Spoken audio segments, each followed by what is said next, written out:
Dios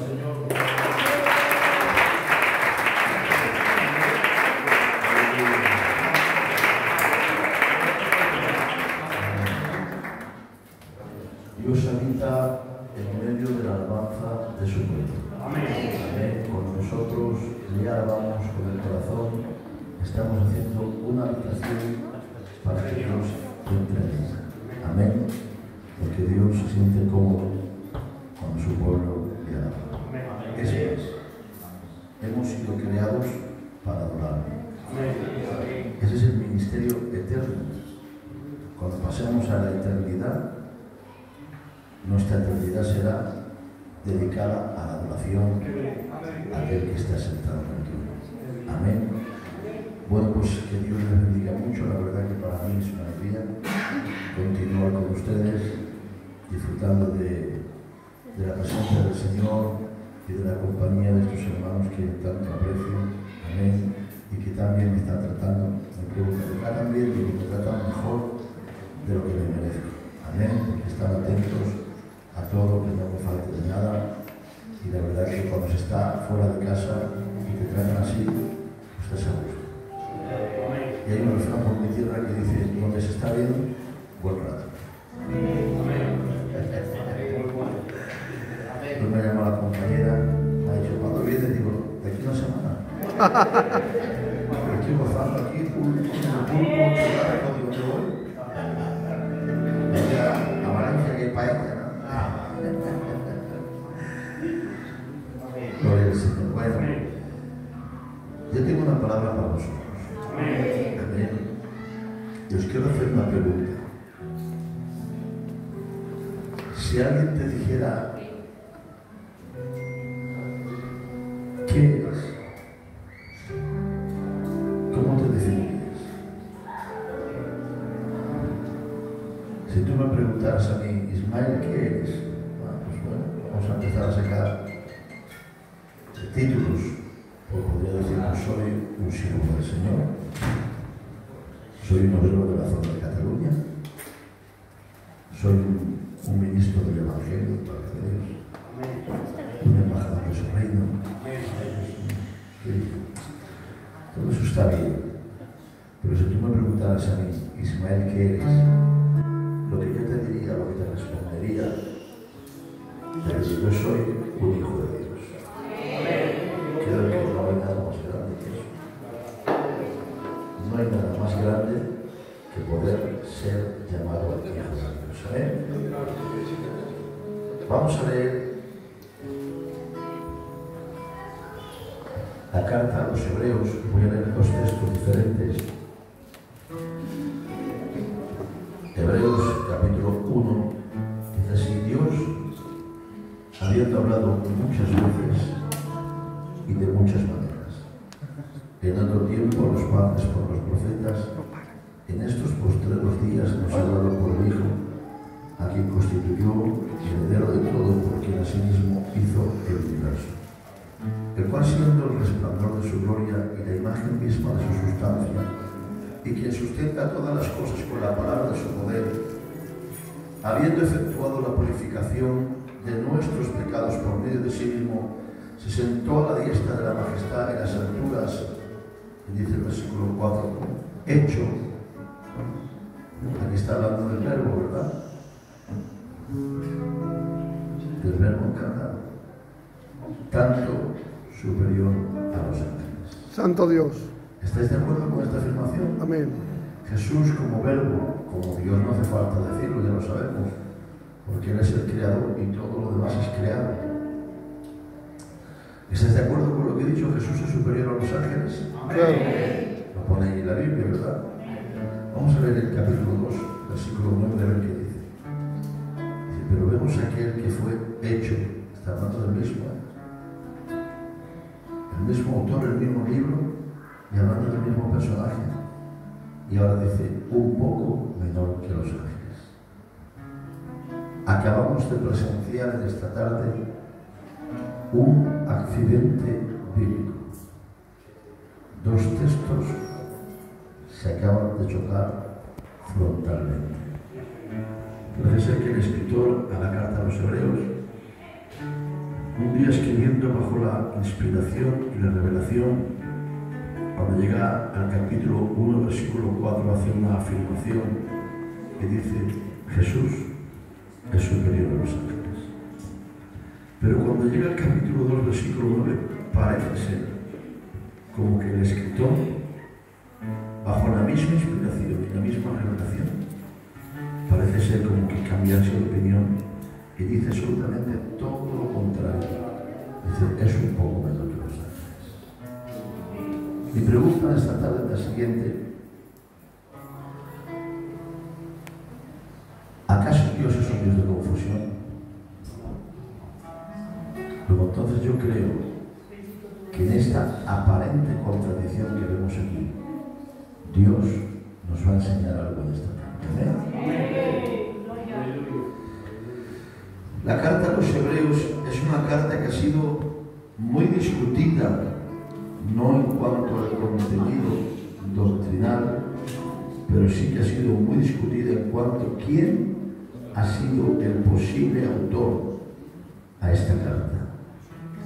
Durante años, décadas y siglos se estuvo debatiendo sobre los posibles autores de esta carta, hasta que Orígenes, uno de los padres de la Iglesia, en el siglo III dio la respuesta más certera y dijo: el apóstol Pablo. Solo Dios sabe quién escribió la carta a los Hebreos, porque lo que Dios esconde no hay hombre que pueda descubrirlo, pero lo que Dios descubre no hay hombre que pueda esconderlo. Durante mucho tiempo algunos, puedo quitarme esto de las palabras porque me va a hacer daño. Durante mucho tiempo algunos quisieron atribuir la autoría del libro a Apolos, aquel gran orador de Alejandría, el pico de oro de la escuela o de la cantera de los predicadores que tanto nos gusta, alegóricos, que tanto nos gusta en Filadelfia, de la Iquien, del trono, de la espada, de la corona y todo eso que nos gusta tanto. Entonces el Señor era un hombre muy instruido, un gran orador, dice la historia, y un conocedor del griego de alto nivel. Otras tradiciones quisieron atribuir la autoría del libro a Bernabé, un levita de Chipre. Era un hombre muy versado en las escrituras, y al haber sido levita había tenido un contacto muy directo con los sacerdotes de Israel y era un conocedor a la perfección del sistema de sacrificios que se ha reflejado en la carta a los Hebreos. Y como no, hermanos, en el libro de doctrina tenía que aparecer el teólogo de la Biblia, el apóstol San Pablo. Algunos dijeron que Pablo lo escribió en hebreo y que Lucas, que era su biógrafo personal, lo tradujo al griego koiné, al griego sencillo. Durante mucho tiempo se estuvieron barajando los nombres, quién era, quién no era, quién había escrito y quién no lo había escrito, hasta, Iglesia, que se planteó el problema. El problema que se planteó era que se tenía que tomar una decisión de si ese libro entraba dentro de las páginas del canon bíblico o quedaba excluido fuera de las páginas del canon bíblico. Entonces, para que el libro entrara dentro de las páginas del canon bíblico, tenía que cumplir 5 requisitos, pero 2 de ellos eran principales. 1, que tenía que haber sido escrito por un apóstol. 2, tenía que haber sido escrito por lo menos por una persona que el apóstol hubiera delegado autoridad sobre él. Y cuando el pueblo, atención a esto, vio el peligro de que el libro se perdiera de entre las páginas del canon bíblico, el pueblo, amando más al libro que al autor, dándole más importancia al mensaje que al mensajero, dejó que el nombre del apóstol recobrara fuerza para así poder abrazar este libro y asegurarlo dentro de las páginas del canon bíblico. Todo porque un pueblo entendió una cosa, que más importante que el mensajero es el mensaje. Gloria al Señor. Estamos viviendo en un tiempo, hermanos, donde quizá estamos honrando un poquito demasiado a los hombres. Está bien, a los hombres de Dios hay que darles su lugar, su valor y su respeto, pero a veces, hermanos, hemos caído en la trampa de que las iglesias se llenan o se vacían dependiendo del hombre que esté al frente. Los eventos, los auditorios se vuelven más sensibles o más indiferentes y apáticos, dependiendo de quién va a ministrar en ese momento. Y sin darnos cuenta, estamos dándole honor de más a los hombres. Yo digo que al mensajero hay que darle su valor, pero la gloria es para la palabra de Dios. Gloria al Señor. Este libro consta de 13 capítulos. 6 habla de su obra, 7 habla de su persona. Oscar, la estructura del libro en sí ya es un mensaje. Está diciendo la estructura del libro, pastor, su obra es grande, pero su persona es más grande que su obra. ¡Santo! Porque quien tiene muy buena obra, pero su persona deja mucho que desear. Dice el libro de Isaías, capítulo 6, en el año que murió el rey Uzías, vi yo al Señor sentado en un trono alto y sublime. El trono era alto, era sublime, seguramente tendría barandas de marfil, escaleras de mármol, tenía un arco iris, piedras preciosas encastadas y luces de colores que te embelesaban, pero el que estaba sentado en el trono era más alto y más sublime que el trono. Porque hoy, por desgracia, lo voy a decir, hay tronos que son más altos que los reyes que se sientan en ellos, pero hay reyes que superan al trono en el que están sentados. Te lo traduzco más fácil: que tu alabanza tenga ritmo, compás y melodía, pero que tu vida cristiana esté por encima de tu alabanza. Que tu oración en el público sea bonita y adornada, pero que tu oración en el privado sea mucho más grande que tu oración en el público. Que el mensaje tenga elocuencia, retórica, lexicoteología, aplicación y todo lo que tú quieras, pero que mi vida se equilibre con lo que estoy predicando. Porque hoy hay reyes que son más altos que los tronos, pero hay tronos que superan al rey que están sentados. De gloria al Señor. Dios, habiendo hablado muchas veces, esta palabra, según el griego, yo no sé griego, pero lo he leído en los comentarios, según el griego se parte en dos términos: Dios habiendo hablado polímeros y Dios habiendo hablado políteros. Gloria al Señor. Dios habiendo hablado polímeros quiere decir en muchas partes. Gloria al Señor. La gente religiosa cree que la voz de Dios solamente se puede oír en un culto de la boca de un predicador, y yo digo que la voz de Dios está en la boca de los siervos, pero la voz de Dios también está en la alabanza de estas hermanas.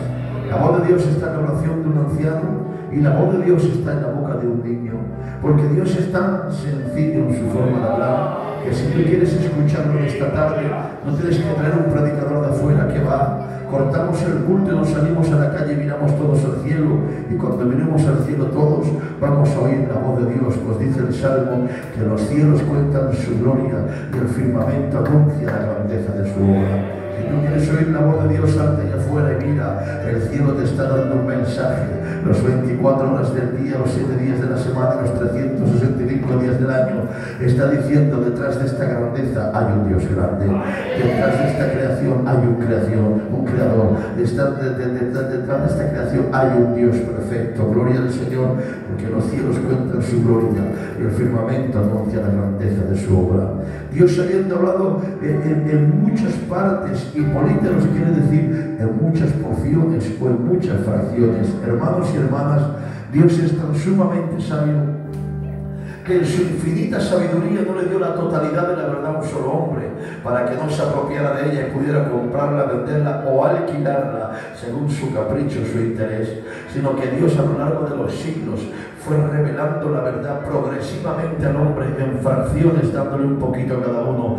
A Adán le reveló la simiente, a Abraham le reveló el sustituto, a Isaac la obediencia del hijo, a Jacob en su cántico profético le señaló la tribu, a Isaías le habló de la ciudad y también de la familia, a Ezequiel le mostró el valle de huesos secos, las aguas solitúferas, el templo milenario, la restauración de las naciones, a Daniel le enseñó los imperios, el orden de las resurrecciones, el orden de los imperios, el macho cabrio, el cuerno de carnero.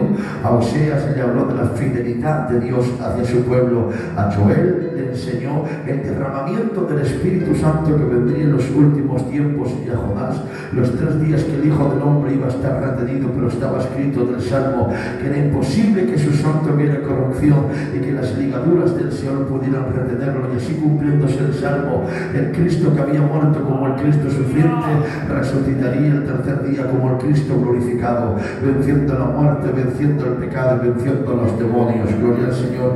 Y así lo hizo. A cada uno le dio una pequeña porción, una pequeña fracción fracción, dijo, a ver lo que hacéis con las fracciones, porque si no te quieres unir con tu hermano, te vas a quedar como una pequeña fracción, pero si decidís juntar todas las fracciones, vais a componer algo muy glorioso, la gran verdad de Dios revelada al hombre, que es su bendita y santa palabra. Así como Dios diseñó la iglesia, también la diseñó así. A unos los hizo apóstoles, profetas, evangelistas, pastores, maestros, a unos dio dones, talentos para cantar, a otros para hacer. ¡Santo! A cada uno nos ha dado una porción, y ha dicho Dios, si vas por tu cuenta vas a ser una pequeña fracción de mí, pero si te unes con tu hermano y con tu hermana, compondrás algo bello y hermoso, un cuerpo llamado iglesia, con una cabeza llamada Jesucristo.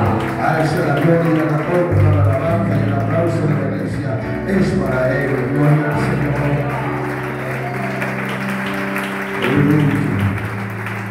Dios habiendo hablado en muchas partes y en muchas fracciones, y dice el texto, y de muchas maneras.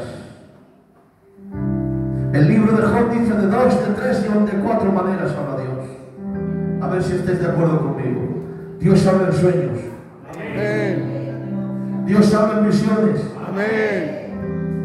Dios habla en profecía. Amén. Me ha gustado esto. Dios habla en sueños. Dios habla en visiones. Dios habla en profecía.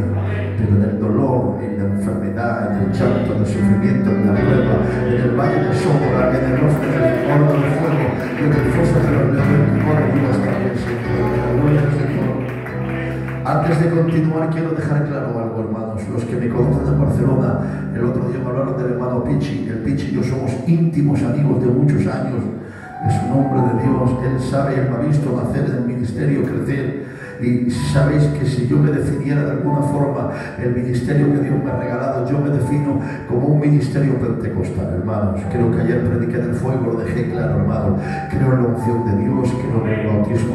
Es más, Filadelfia somos pentecostales, amén. Aunque últimamente se están levantando gente que están diciendo cosas y doctrinas del calvinismo, cesacionismo, el judaísmo, etcétera, etcétera, etcétera, etcétera, etcétera.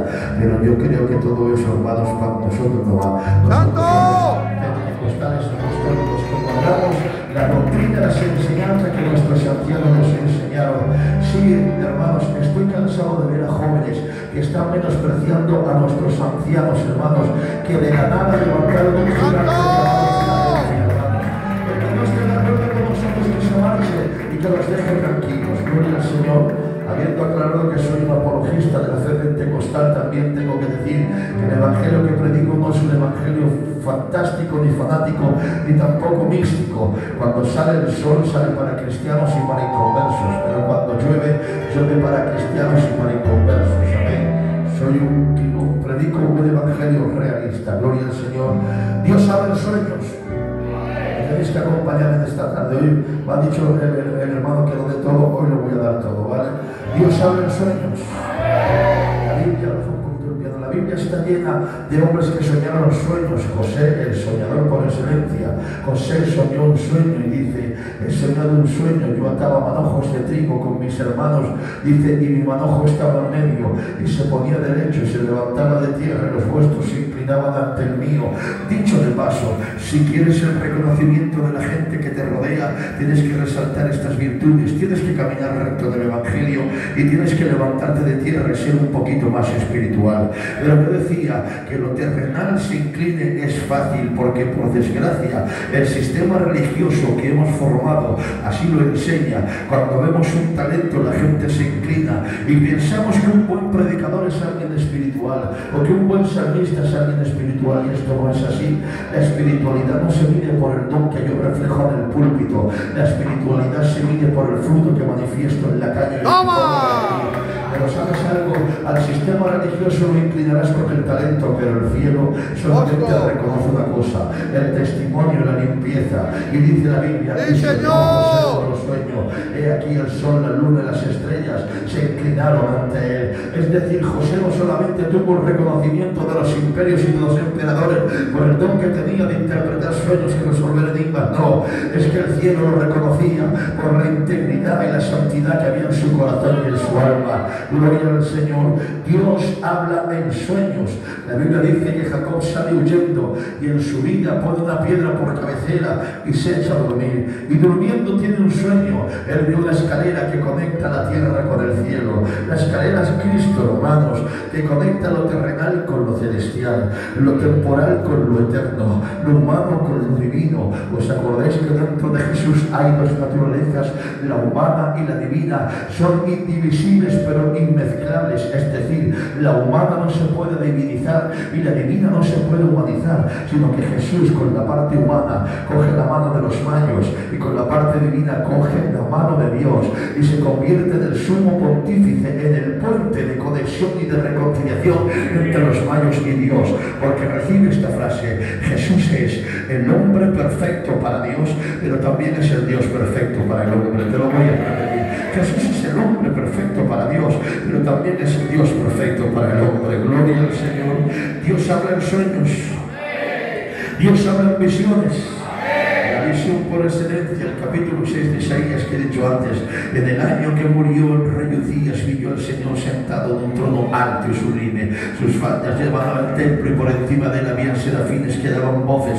El uno al otro decían: Santo, Santo, Santo es Jehová de los ejércitos, toda la tierra está llena de su gloria. Pero el profeta ve la misma visión y ve diferente. Dice: ay de mí, porque soy muerto, porque siendo un hombre inmundo de labios y habitando entre un pueblo inmundo de labios, mis ojos han visto al Rey. ¿Os dais cuenta, hermanicas, que dentro del mismo culto hay dos visiones diferentes? Los serafines ven santidad y gloria, el profeta ve pecado e inmundicia. ¿Cuál es la diferencia? Fácil: el serafín estaba cerca y el profeta estaba lejos, y esto no se ve igual estando cerca que estando lejos. La vida cristiana no es igual viviendo cerca de Dios que lejos de Dios. Las pruebas no se pasan igual estando cerca de Dios que lejos de Dios. Las heridas no se soportan igual estando cerca de Dios que estando lejos de Dios. Estos cultos no se ven igual estando cerca de Dios que estando lejos de Dios. Las alabanzas de estas hermanas no las oyen igual los que están cerca de Dios que los que están lejos de Dios. Los mensajes de los predicadores no tienen el mismo sabor para los que están cerca de Dios que para los que están lejos, porque los que están cerca ven de una forma y los que están lejos ven de otra forma diferente. Si lo miras a él de lejos lo verás sin atractivo ni hermosura, pero si lo miras de cerca lo verás como blanco y rubio señalado entre mí. Si lo miras de lejos verás sus ojos como llamas de fuego, pero si lo miras de cerca verás sus ojos como palomas junto a los arroyos de las aguas. Si lo miras de lejos verás de su boca una aguda espada de 2 filos, pero si lo miras de cerca verás sus labios como lirios que les tiran mire fragante. Si lo miras de lejos, Esteban, verás sus pies como el bronce bruñido, pero si te acercas verás sus piernas como columnas de mármol fundadas sobre asas de oro fino. Si lo miras de lejos lo verás como rey de tierra seca, pero si te acercas lo verás como el rey nuevo de Isaí. Si lo miras de lejos, ¿sabes cómo lo vas a ver? Como un cordero enmudecido que va al matadero, pero si te acercas lo vas a ver diferente, lo verás como el león de la tribu de Judá. ¿Quieres gloria? ¿Quieres bendición? ¿Quieres más amplitud? ¿Quieres más experiencia? Este es mi consejo: acércate a Dios, porque cuanto más cerca de Dios estés, más gloria hay para ti. Gloria al Señor. Dios habla en sueños, Dios habla en visiones y Dios habla en profecía. Atención, aquí me voy a parar. Creo en los profetas de Dios.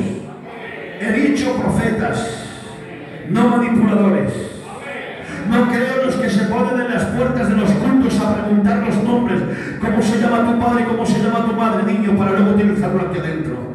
No creo en los que utilizan la psicología, porque los que pastoreamos mucho, tenemos mucha psicología, y entre los que visitamos mucho, con una mirada vemos la iglesia, porque adquirimos psicología, hermanos. No creo en eso, hermanos, en esos manipuladores que manipulan al pueblo para sus fines personales.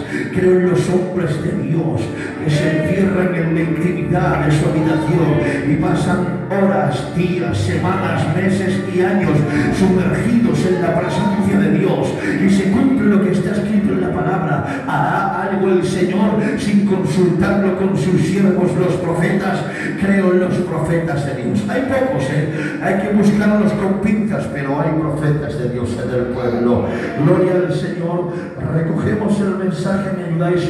Dios habla en sueños, Dios habla en visiones, Dios habla en profecía, pero decía decía Calderón de la Barca, los sueños, sueños son. Hay sueños que son de Dios, pero hay sueños que pueden ser el producto de las conversaciones.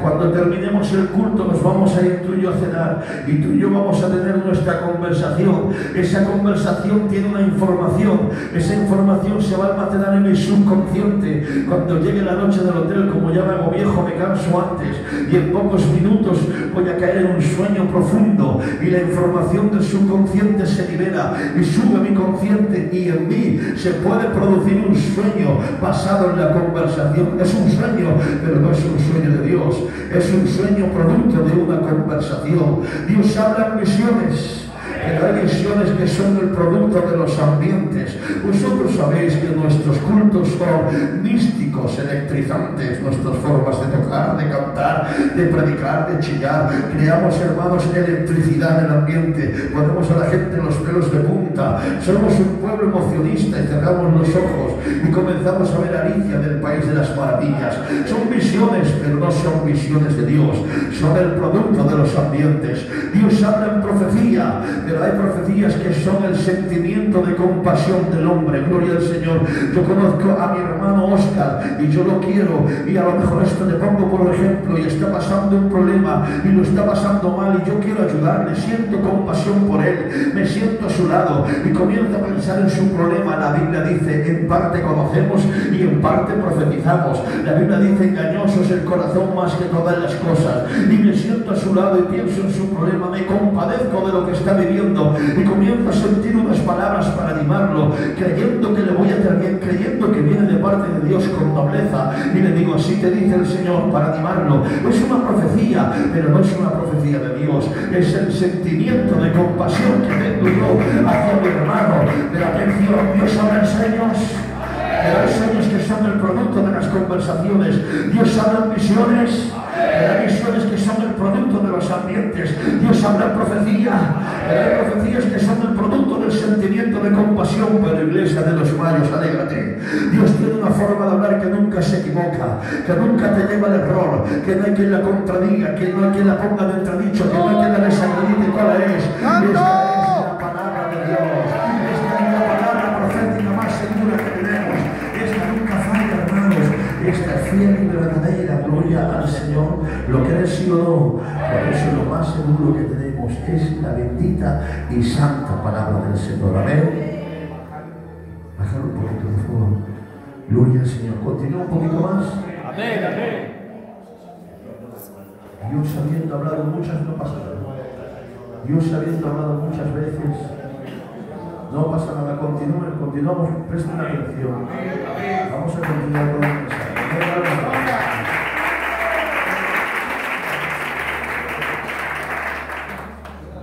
El cual siervo, dice el texto, digo, si no nos falta ni minutos. El cual siervo, el resplandor de su gloria, dice el texto. La palabra que hoy voy a hablar griego. La palabra que utiliza el escritor es el cual siendo el apaugasma de Dios. ¿Qué quiere decir apaugasma? La luz visible que el ojo humano puede mirar directamente sin recibir daño. A Dios no lo ha visto nadie jamás. Él habita la luz inaccesible. En cierta ocasión dijo un ateo a un pastor, solamente voy a creer en Dios si lo veo con mis ojos. Y el pastor vio que era un día de sol, de mucho sol, y le dijo, vente conmigo a la calle. Y cuando lo sacó a la calle le dijo, mira el sol directamente durante unos minutos, y dijo, no puedo, porque si miro el sol directamente me va a quemar la retina, me va a dejar ciego. Le dijo el pastor, si no puedes mirar al criado, ¿cómo puedes mirar al dueño? Muy bien. Dios no lo ha visto nadie jamás. Cuando Moisés está recibiendo los diseños del tabernáculo, 40 días en la nube, en el ayuno, los diseños y todo lo que tiene que hacer, cuando él termina de recibir la administración que tiene para el pueblo, Moisés le pregunta a Dios y le dice, ¿ya se ha terminado la administración para el pueblo? Dice, sí. Entonces Moisés se quita el corazón de siervo y saca el corazón de hijo y le dice una petición, hermano, se monta en las alas de la fe y y se levanta tan alto que parece que se ponga cara a cara con Dios y le dice: te ruego que me muestres tu gloria. ¿Saben lo que le estaba diciendo? ¿Hay algún ministerio en la Biblia que haya visto más gloria que Moisés? Imposible. ¿Sabéis lo que le dijo literalmente? Le dijo: quiero saber la anchura, la altura, la profundidad de todo lo que tú eres, tu esencia, tu naturaleza, tus atributos. Y le dijo: no, tú no puedes ver esto, Moisés, porque yo tengo atributos comunicables, otros son incomunicables. Algunos los soportarás, otros no podrás resistirlo, porque si paso mi bondad por ti te hará bien, si paso mi mansedumbre te levantará, pero si paso mi santidad delante de tus ojos te vas a avergonzar, si paso mi ira y mi justicia te van a fulminar. Y le dice: pero si quieres verme sin recibir daño, te voy a decir dónde puedes mirarme sin recibir daño. Dice: métete en la hendidura de la peña. Estaba hablando en Cristo, ¡Santo! Dios sin recibir daño. Por eso el escritor dijo: oye, pues este sentir que hubo también antes en Cristo Jesús, el cual siendo igual a Dios, no estimó el ser igual a Dios como cosa que aferrarse, sino que se despojó a sí mismo, tomando forma de siervo, hecho semejante a los hombres. Por eso dice Juan capítulo 1: en el principio era el verbo era con Dios y el verbo era Dios, y el verbo se hizo apaugasma. Por eso dijo Juan 10:30: yo y el Padre uno somos. Por eso le dijo al Felipe: el que me ha visto a mí ha visto al Padre. Soy lo mismo en esencia, naturaleza, en atributos, pero con la diferencia que he puesto un velo de carne para que el hombre pueda mirar a Dios y no recibir daño. Jesús es el apaugasma de Dios. Gloria al Señor. Habiendo efectuado la purificación de nuestros pecados por medio de sí mismo, dice el libro de Colosenses, anulando el acta de los decretos que nos era contraria, quitándola del medio y clavándola en la cruz. Saben ustedes que en la antigüedad, cuando alguien moría en la cruz por algún delito, se ponía un papel y en el papel se escribía con tinta el delito que había cometido. ¿Saben cuando dice la palabra anulando? Lo que dice el escritor, dice exaleipo, quiere decir borrando la tinta que nos acusaba. Es decir, Jesús no cubrió el pecado, Él lo borró de ti, hermanos.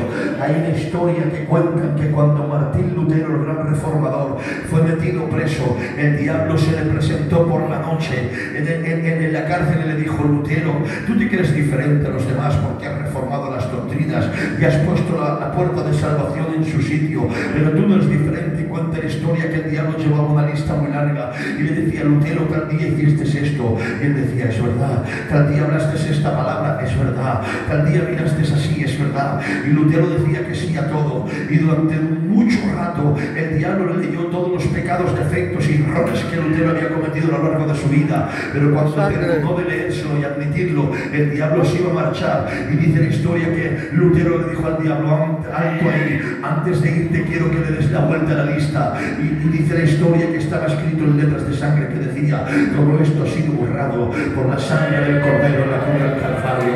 Ya nadie te puede acusar. Por eso dice en primera de Pedro: y si invocáis por Padre aquel que sin acepción de personas juzga la obra de cada uno, conducíos en temor todo el tiempo de vuestra peregrinación, sabiendo que fuisteis rescatados de vuestra vana manera de vivir, la cual recibisteis de vuestros padres, no con cosa corruptible como oro y plata, sino con la sangre preciosa de un cordero sin mancha, preparado desde antes de la fundación del mundo. Cuando el escritor dice rescatado, Oscar, te voy a poner a ti de ejemplo, perdóname, lo dice de la siguiente forma: cuando yo tenía un esclavo, el Oscar era mi esclavo, eres mi esclavo, lo llevaba al mercado para venderlo y lo ponía a la venta a 50 euros, a la feria, aquí se dice feria, a venderlo, lo ponía a 50